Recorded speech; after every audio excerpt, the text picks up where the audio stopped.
ഓം ശ്രീ ഗണേശായ നമ. ഓം ശ്രീ സരസ്വത്यै നമ. ഓം ശ്രീ ഗുരുഭ്യോ നമ. സദാശിവസമാരംഭാം ശങ്കരാചാര്യമധ്യമാം അസ്മദാചാര്യപര്യന്താം വന്ദേ ഗുരുപരമ്പരാം.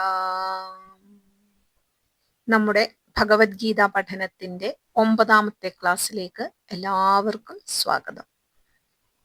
കഴിഞ്ഞ ക്ലാസ്സിൽ നമ്മൾ 1-ാം അധ്യായത്തിലെ 43ാമത്തെ ശ്ലോകം വരെയാണ് കണ്ടത്. ഇനി 44 മുതൽ 47 വരെയുള്ള ശ്ലോകങ്ങൾ, അതോടുകൂടി 1-ാം അധ്യായം നമ്മൾ പൂർത്തിയാക്കും. കേവലം രാജ്യത്തിനു വേണ്ടിയുള്ള ഈ മഹായുദ്ധം, അതുകൊണ്ടുണ്ടാകാവുന്ന നാശങ്ങൾ, അതുകൊണ്ടുണ്ടാകാവുന്ന പാപങ്ങൾ, ഇതെല്ലാം ഓർത്ത് അർജുനൻ അതീവ ദുഃഖിതനായി. യുദ്ധം വ്യക്തികളെ മാത്രമല്ല നശിപ്പിക്കുന്നത്, മറിച്ച് ഒരു സമൂഹത്തിന്റെ ആകെ സംസ്കാരത്തെയും പാരമ്പര്യത്തെയുമാണ് നശിപ്പിക്കുന്നതെന്നോർത്ത് അർജുനൻ അങ്ങേയറ്റം ദുഃഖിതനാകുന്നു. അതാണ് നമ്മൾ 43ാമത്തെ ശ്ലോകത്തിൽ കണ്ടത്. ഇനി ശ്ലോകം 44. ഉത്സന്നകുലധർമാണാം മനുഷ്യാണാം ജനാർദ്ദന നരകേ നിയതം വാസഃ ഭവതീത്യനുശുശ്രുമാ. ഉത്സന്നകുലധർമാണാം മനുഷ്യാണാം ജനാർദ്ദന നരകേ നിയതം വാസഃ ഭവതീത്യനുശുശ്രുമാ. നാശങ്ങളുടെ ഒരു നീണ്ട ലിസ്റ്റ് തന്നെയാണ് അർജുനൻ ഇവിടെ നിരത്തുന്നത്. കുലനാശം, കുലധർമ്മനാശം, അധർമ്മവൃത്തി, കുലസ്ത്രീനാശം, വർണ്ണസങ്കരം, നരകഗതി, പിതൃക്കളുടെ പതനം എന്നിങ്ങനെയുള്ള ഈ ക്രമത്തിൽ നരകത്തിൽ എത്തുന്നതിന് യുദ്ധം കാരണമാകുമല്ലോ എന്ന് അർജുനൻ വ്യാകുലപ്പെടുകയാണ്. യുദ്ധം ചെയ്ത് ബന്ധുക്കളെ കൊല്ലുന്നത് വഴി കുലധർമ്മം നശിക്കുമെന്നും അതിന്റെ ഫലമായി തനിക്കും കൂടെയുള്ളവർക്കും നരകയാതന അനുഭവിക്കേണ്ടി വരുമെന്നും അർജുനൻ ഉറച്ചു വിശ്വസിക്കുന്നു. തന്റെ ഭാഗം ന്യായീകരിക്കാനായി അർജുനൻ ഉപയോഗിക്കുന്ന അവസാനത്തെ വാദമാണിത്. അയാൾ പറയുന്നത്, ഉത്സന്ന കുലധർമാണാം, കുടുംബപരവും സാമൂഹികവുമായ ധർമ്മങ്ങൾ പാലിക്കാത്തവർ അല്ലെങ്കിൽ അവ നശിപ്പിക്കുന്നവർ എന്നാണ് ഇതുകൊണ്ട് അർജുനൻ അർത്ഥമാക്കുന്നത്. അത്തരക്കാർക്ക് നരകത്തിൽ ദീർഘകാലം കഴിയേണ്ടി വരും. നരകേ നിയതം വാസഃ. ഇത് വെറുമൊരു ഭാവനയല്ല, മറിച്ച് ശാസ്ത്രങ്ങളിൽ നിന്നും ഗുരുക്കന്മാരിൽ നിന്നും താൻ കേട്ടറിഞ്ഞ സത്യമാണെന്നാണ് അർജുനൻ പറയുന്നത്. അനുശുശ്രുമഃ എന്ന് പറയുന്നത്. അതുമാത്രമല്ല, ഇതിൽ ജനാർദ്ദന എന്ന് കൃഷ്ണനെ വിളിക്കുന്നതിലൂടെ ലോകത്തെ സംരക്ഷിക്കുന്ന, എല്ലാവരെയും പാലിക്കുന്ന ഭഗവാനെ നീ തന്നെ ഈ അധർമ്മത്തിന് അല്ലെങ്കിൽ യുദ്ധത്തിന് പ്രേരിപ്പിക്കുന്നുവോ എന്നൊരു ചോദ്യം കൂടി അർജുനൻ ഉള്ളിൽ ഒളിപ്പിക്കുന്നുണ്ട്. ശ്ലോകം 45. അഹോ ബതമഹത് പാപം കർത്തും വ്യവസിതാ വയം യദ്രാജ്യസുഖലോഭേന ഹന്തും സ്വജനമുദ്യതാഃ. അഹോ ബതമഹത് പാപം കർത്തും വ്യവസിതാ വയം യദ്രാജ്യസുഖലോഭേന ഹന്തും സ്വജനമുദ്യതാഃ. അയ്യോ, കഷ്ടം തന്നെ! രാജ്യസുഖത്തോടുള്ള അതിയായ ആഗ്രഹം കാരണം സ്വന്തം ബന്ധുക്കളെ കൊല്ലാൻ തയ്യാറായ നമ്മൾ എത്ര വലിയ പാപമാണ് ചെയ്യാൻ തുനിഞ്ഞിരിക്കുന്നത് എന്നാണ് ഈ ശ്ലോകത്തിൽ പറയുന്നത്. അഹോബത, കടുത്ത ഖേദവും സങ്കടവും പ്രകടിപ്പിക്കാൻ ഉപയോഗിക്കുന്ന വാക്കുകളാണിവ. താൻ ചെയ്യാൻ പോകുന്ന പ്രവൃത്തിയുടെ ഗൗരവം അർജുനൻ പെട്ടെന്ന് തിരിച്ചറിയുന്നത് പോലെ.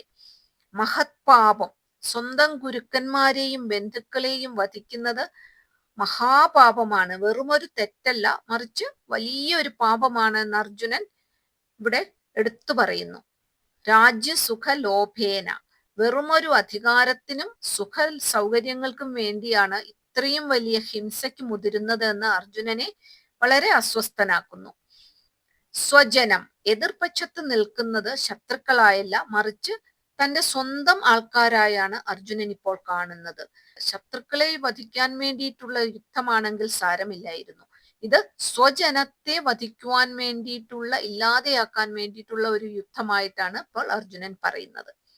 യുദ്ധം ജയിച്ചാൽ ലഭിക്കുന്ന രാജ്യം രക്തം പുരണ്ടതാണെന്നും ആ സുഖത്തിന് വേണ്ടി സ്വന്തം വംശത്തെ നശിപ്പിക്കുന്നത് ബുദ്ധിയല്ലെന്നും അർജുനൻ തിരിച്ചറിയുന്നു. ഈ തിരിച്ചറിവ് അർജുനനെ മാനസികമായി തളർത്തുകയാണ്. രാജ്യത്തിലും സുഖത്തിലുമുള്ള അതിമോഹം കൊണ്ട് ജനങ്ങളെ കൊല്ലുക എന്ന മഹാപാപം ചെയ്യാൻ ഉദ്യമിച്ചവനായി പോയല്ലോ ഞാൻ, മഹാകഷ്ടം എന്നോർത്ത് അയാൾ ദുഃഖത്താൽ വിവശനാവുകയാണ്. ഇങ്ങനെ അർജുനൻ സ്വന്തം താല്പര്യങ്ങൾക്കനുസരിച്ച് ജീവിതത്തെയും യുദ്ധത്തെയും ഒക്കെ വ്യാഖ്യാനിച്ചതിനു ശേഷം കർമാനുഷ്ഠാനത്തിൽ തന്റെ തീരുമാനം എന്താണ് എന്ന് പ്രഖ്യാപിക്കുകയാണ് ഇനി അടുത്ത ശ്ലോകത്തിൽ. ശ്ലോകം 46. യതി മാമപ്രതീകാരം അശസ്ത്രം ശസ്ത്രപാണയഃ ധാർത്തരാഷ്ട്രാരണേ ഹന്യുഃ തന്മേ ക്ഷേമതരം ഭവേത്. യതി മാമപ്രതീകാരം അശസ്ത്രം ശസ്ത്രപാണയഃ ധാർത്തരാഷ്ട്രാരണേ ഹന്യുഃ തന്മേ ക്ഷേമതരം ഭവേത്. കൗരവരോട് പ്രതികാര ചിന്തയില്ലാതെ നിരായുധനായി തേരിൽ നിൽക്കുന്ന തന്നെ ദുര്യോധനാദികൾ കൊല്ലുകയാണെങ്കിൽ അതാണ് നല്ലത്. എന്തുകൊണ്ടും ഈ യുദ്ധം താൻ ആഗ്രഹിക്കുന്നില്ല എന്ന് ഉറപ്പിച്ച് അർജുനൻ കൃഷ്ണനോട് തന്റെ അവസാന തീരുമാനം പറയുകയാണ്. യുദ്ധം തുടങ്ങുവാൻ പോകുന്ന ഈ നിർണായക നിമിഷത്തിൽ ധീരനായ യോദ്ധാവ് പിൻവലിയുന്നു. അതിന് കാരണം അയാളെ ബാധിച്ച വിഷാദവും നിരാശയും തന്നെ. മമതാബദ്ധവും ആചാരാദികളോടുള്ള അമിതമായ വിശ്വാസവും ധീരനായ അർജുനനെ ആത്മഹത്യക്കൊരുമ്പെടുന്ന ഒരു ഭീരുവിന്റെ നിലയിലേക്ക് തരം താഴ്ത്തിയിരിക്കുന്നു എന്ന് നമുക്കിവിടെ മനസ്സിലാക്കേണ്ടിയിരിക്കുന്നു. കൈകളിൽ ആയുധമേന്തിയ ധൃതരാഷ്ട്രപുത്രന്മാർ, അതായത് കൗരവർ, നിരായുധനും പ്രതികരിക്കാത്തവനുമായ എന്നെ ഈ യുദ്ധക്കളത്തിൽ വെച്ച് കൊല്ലുകയാണെങ്കിൽ പോലും അതെനിക്ക് ഗുണകരമായിരിക്കും, ശ്രേയസ്കരമായിരിക്കും എന്നാണ് ഇവിടെ അർജുനൻ പറയുന്നത്. അപ്രതീകാരം, യാതൊരു വിധത്തിലും തിരിച്ചടിക്കാത്ത അവസ്ഥയ. അശസ്ത്രം, കയ്യിൽ ആയുധങ്ങളില്ലാത്ത അവസ്ഥ. ക്ഷേമതരം ഭവേത്, സ്വന്തം ബന്ധുക്കളെ കൊന്ന് പാപം സമ്പാദിക്കുന്നതിനേക്കാൾ നല്ലത് അവർ എന്നെ കൊല്ലുന്നതാണെന്ന് അർജുനൻ ചിന്തിക്കുന്നു. അർജുനൻ ഇവിടെ പൂർണ്ണമായും യുദ്ധം ഉപേക്ഷിക്കാൻ തീരുമാനിച്ചിരിക്കുകയാണ്. ശത്രുക്കൾ തന്നെ കൊന്നാലും വേണ്ടില്ല, തന്റെ വംശത്തെ നശിപ്പിക്കാൻ താൻ കാരണമാകരുത് എന്ന് അത്യുദാത്തമായ എന്നാൽ വിഷാദം കൊണ്ടുണ്ടായ ആ ചിന്തയാലാണ് അർജുനൻ ഇങ്ങനെ പറയുന്നത്. ഭഗവാനോട് ഇപ്രകാരം പറഞ്ഞിട്ട് അർജുനൻ എന്താണ് ചെയ്തതെന്ന് ഇനി സഞ്ജയൻ ധൃതരാഷ്ട്ര മഹാരാജാവിനോട് പറയുകയാണ്. ശ്ലോകം 47. സഞ്ജയ ഉവാച ഏവമുക്ത്വാർജുനഃ സംഖ്യേ രഥോപസ്ഥ ഉപാവിശത് വിസൃജ്യ സശരം ചാപം ശോകസംവിഘ്നമാനസഃ. ഏവമുക്ത്വാർജുനഃ സംഖ്യേ രഥോപസ്ഥ ഉപാവിശത് വിസൃജ്യ സശരം ചാപം ശോകസംവിഘ്നമാനസഃ. സഞ്ജയൻ ധൃതരാഷ്ട്ര മഹാരാജാവിനോട് പറഞ്ഞു. ഇങ്ങനെ പറഞ്ഞ് അർജുനൻ യുദ്ധഭൂമിയുടെ നടുവിൽ അമ്പും വില്ലും താഴെ വെച്ച് ശോകാകുല ചിത്തനായി തേർത്തട്ടിലിരുന്നു. ഏവമുക്ത്വ, ഇപ്രകാരം പറഞ്ഞിട്ട് തന്റെ യുദ്ധവിമുഖതയ്ക്കുള്ള കാരണങ്ങളെല്ലാം നിരത്തിയ ശേഷം യുദ്ധക്കളത്തിൽ വെച്ച് അർജുനൻ തേർത്തട്ടിൽ തളർന്നിരുന്നു. അമ്പുകളോടുകൂടിയ വില്ല് താഴെ ഉപേക്ഷിച്ചിട്ട്, അതാണ് വിസൃജ്യ സശരം ചാപം. ശോക സംവിഘ്ന മാനസഹ, ദുഃഖം കൊണ്ട് അങ്ങേയറ്റം വ്യാകുലപ്പെട്ട മനസ്സോടുകൂടി. ഇങ്ങനെ പാർത്ഥൻ ഗാണ്ഡീവത്തെ താഴെ വെച്ച് ശോകമാനസനായി തേർത്തട്ടിൽ തളർന്നിരിക്കുന്നതോടെ 1-ാം അധ്യായം അവസാനിക്കുന്നു. ഇതുവരെയും ഒന്നും സംസാരിക്കാതെ അർജുനനെ ശ്രവിക്കുക മാത്രം ചെയ്തുകൊണ്ടിരുന്ന ഭഗവാൻ അർജുനന്റെ ചോദ്യങ്ങളുടെ എല്ലാം ഉത്തരം ഒന്നൊന്നായി പറഞ്ഞു കൊടുക്കുകയാണ് 2-ാം അധ്യായത്തിൽ. അത് നമുക്ക് അടുത്ത ക്ലാസ്സിൽ കാണാം. ഓം തത്സത് ഇതി ശ്രീമദ് ഭഗവത്ഗീതാസു ഉപനിഷത്സു ബ്രഹ്മവിദ്യായാം യോഗശാസ്ത്രേ ശ്രീകൃഷ്ണാർജുന സംവാദേ അർജുന വിഷാദയോഗോ നാമ പ്രഥമോധ്യായഃ. 2-ാം അധ്യായത്തിലേക്ക് പ്രവേശിക്കുന്നതിന് മുമ്പ് ഈ സങ്കല്പവാക്യത്തിന്റെ അർത്ഥമൊന്ന് നോക്കാം. ഗീതയിലെ ഓരോ അധ്യായത്തിന്റെ അവസാനത്തിലും ഓം തത്സത് ഇതി ശ്രീമദ് ഭഗവത്ഗീതാസു ഉപനിഷത്സു ബ്രഹ്മവിദ്യായാം യോഗശാസ്ത്രേ ശ്രീകൃഷ്ണാർജുന സംവാദേ അർജുന വിഷാദ യോഗോ നാമ പ്രഥമോധ്യായഃ ഇങ്ങനെ ഓരോ അധ്യായത്തിന്റെ പേര് ചേർത്ത് ആ അധ്യായം കഴിയുന്നു എന്നുള്ളതിന്റെ സൂചനയായി ഒരു സങ്കല്പവാക്യം നമ്മൾ പാരായണം ചെയ്യാറുണ്ട്. പ്രധാനമായും 2 കാര്യങ്ങളാണ് നമ്മൾ ഇതുകൊണ്ട് ഉദ്ദേശിക്കുന്നത്. ഒന്ന്, ആ അധ്യായം കഴിയുന്നു എന്നുള്ളതിന്റെ ഒരു സന്ദേശം. പിന്നെ രണ്ടാമത്തത്, നമ്മുടെ ഗീതാശാസ്ത്ര പഠനം തുടർന്നും നിർവിഘ്നമായി കൊണ്ടുപോകുന്നതിന് ഭഗവാനോടുള്ള ഒരു പ്രാർത്ഥന. ഇങ്ങനെ 2 കാരണങ്ങൾ കൊണ്ടും നമ്മൾ എപ്പോഴും ഓരോ അധ്യായത്തിന്റെയും അവസാനം ഇത് പാരായണം ചെയ്യാറുണ്ട്. ഓം തത്സത് എന്നത് നിത്യനിരാമയനായ സച്ചിദാനന്ദ സ്വരൂപനായ ഭഗവാനെ നമിക്കുന്നതാണ്. ഭഗവത്ഗീത എന്നാൽ ഭഗവാൻ കൃഷ്ണനാൽ പാടപ്പെട്ട ദിവ്യഗീതമാണല്ലോ. ഭഗവത്ഗീതയെ അങ്ങനെ നമ്മൾ പറയാറുണ്ടല്ലോ, the divine song of Krishna എന്ന് പറയാറുണ്ടല്ലോ. ഉപനിഷത്തുകളുടെ സാരാംശമായ ബ്രഹ്മവിദ്യയാണ് ഗീതയുടെ സന്ദേശം. ആത്മവിദ്യയും യോഗശാസ്ത്രവും എല്ലാം ഗീതയിൽ അടങ്ങിയിരിക്കുന്നു എന്ന് ഇതിൽ പറയുന്നു. അതുകൊണ്ട് തന്നെ ഗീതയെ ഭഗവത്ഗീതോപനിഷത്ത് എന്നും പറയപ്പെടുന്നുണ്ട്. ഉപനിഷത്ത് എന്നാൽ അറിവ്, മനുഷ്യനെ സംസാര ചക്രത്തിൽ നിന്നും മുക്തമാക്കുന്ന ആത്മവിദ്യയാകുന്ന അറിവ് എന്നാണ് അർത്ഥം. ഉപനിഷത്ത് എന്ന പദത്തിന് ഗുരുവിന്റെ അടുത്തിരുന്ന് പഠിക്കേണ്ടതായ വിദ്യ എന്നും അർത്ഥമുണ്ട്. ശ്രീകൃഷ്ണാർജുന സംവാദേ, ഗീത ആദ്യാവസാനം ശ്രീകൃഷ്ണ അർജുന സംവാദ രൂപത്തിലാണല്ലോ പറഞ്ഞിരിക്കുന്നത്. ഗുരുശിഷ്യ സംവാദം എന്നാൽ ഉത്തമ ശിഷ്യന്റെ ചോദ്യവും ഗുരുവിന്റെ സ്നേഹപൂർവമുള്ള ഉത്തരവുമാണ്.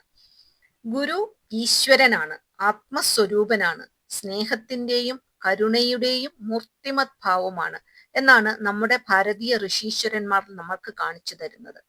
ലോകത്തിലെ അതിപ്രാചീനമായ എല്ലാ സംസ്കാരങ്ങളിലും മതങ്ങളിലും ഒക്കെ ഈ ഗുരു സങ്കല്പമുണ്ടെങ്കിലും നമ്മളുടെ ഭാരതത്തിലെ പോലെ അല്ലെങ്കിൽ നമ്മളുടെ സനാതന ധർമ്മത്തിലെ പോലെ ഗുരുവിനെ ഇത്രയധികം ആരാധിച്ചിരുന്ന ഒരു ജനതയും സംസ്കാരവും വേറെ ഉണ്ടായിട്ടില്ല. വേദങ്ങളിലും ഉപനിഷത്തുകളിലും പുരാണ ഇതിഹാസങ്ങളിലും സ്മൃതികളിലും എല്ലാം നമുക്കതിന്റെ തെളിവുകൾ കാണാൻ സാധിക്കും. ഛാന്തോക്യോപനിഷത്ത് പറയുന്നു, ആചാര്യവാൻ പുരുഷോ വേദ, ആചാര്യനെ സ്വീകരിച്ചിട്ടുള്ള ആൾ സത്യത്തെ അറിയുന്നു എന്ന്. ഇത് ഗുരുവിന്റെ പ്രാധാന്യത്തെ കാണിക്കുന്നു.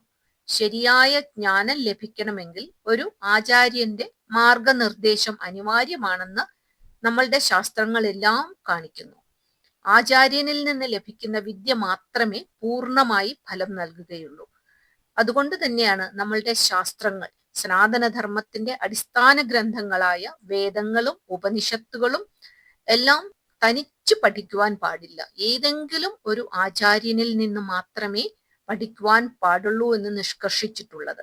ആചാര്യനിൽ നിന്ന് വിദ്യ സ്വീകരിക്കുന്നതിലൂടെ ഒരാൾ ദ്വിജൻ, രണ്ടാമത് ജനിച്ചവൻ അല്ലെങ്കിൽ അയാളുടെ രണ്ടാമത്തെ ജന്മമായി മാറുന്നു അത് എന്ന് കരുതപ്പെടുന്നു.